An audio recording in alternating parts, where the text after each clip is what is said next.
Hey, ConLaw, how are you guys doing?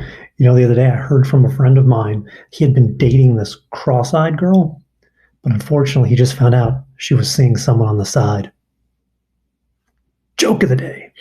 All right. I hope all is well.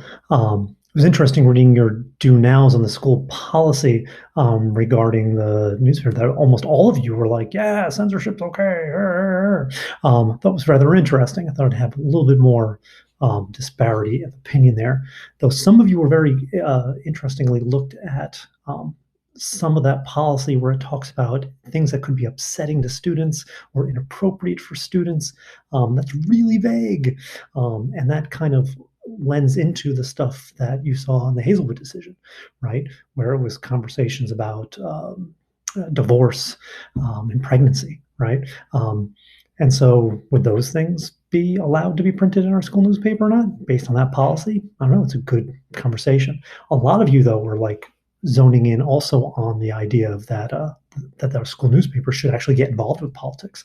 It should endorse Board of Ed candidates and be able to question the Board of Ed. Um, It'd be a very different high times, wouldn't it? Anywho, so there's that. For today, what I have for you guys to do is you guys are going to listen to the Supreme Court live, which has never happened before, where the Supreme Court is, they stream their arguments so that you can actually listen to them in real time. So that's what I want you guys to do today. The case deals with faithless electors, which I think is rather interesting, right? So if you think about the Electoral College, right, each state has so many electoral votes.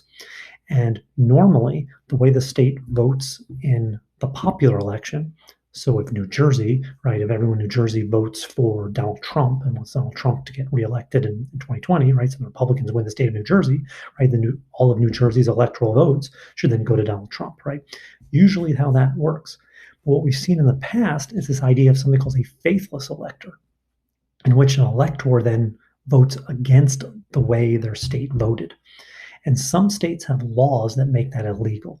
And that's what this case is about. Are those constitutional? Or can an elector, regardless of how their state votes, vote any way they want? So I think that's a kind of an interesting thing, because I know some of you are taking AP Gov as well. Hopefully that AP test went well. But yeah, so that's what I have for you today. So sometimes these arguments are long. They're at least an hour, sometimes an hour and a half. They're streamed live. This case will begin at 10 o'clock. But of course, you don't have to listen to it at 10 o'clock. It's recorded so that you can then watch it whenever the heck you want. Because it's long, an hour, hour and a half, there is no do now assignment. But you do need to go on there and at least submit a blank document so that I don't mark you absent. Okay, so please make sure to remember to do that. Okay, and then for homework, what did you think? So first off, the procedure, how the procedure actually works. And then second, what do you think of the case? Which way should the courts go? That type of thing. So I'm intrigued to see, because they're sticklers on time. So I'll be intrigued to see what you guys think about that. But the other thing to kind of remember is that this is not how these judges are learning the facts of the case. That's not what these are for. Each attorney has submitted what's called a brief, which is usually a huge document, probably 100-something pages, explaining why the court should rule their way.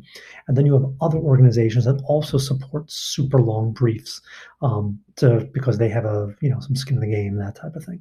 So the judges have already gotten all this background information. This is just an ability for them to ask quick questions for things that they have after reading all that stuff, right? So this is not how they're finding out about the cases. This is just to kind of get to what they believe is the heart of what is really at stake. So that's your assignment for today. I hope all is well. Stay safe, stay smart, and I look forward to seeing what you think.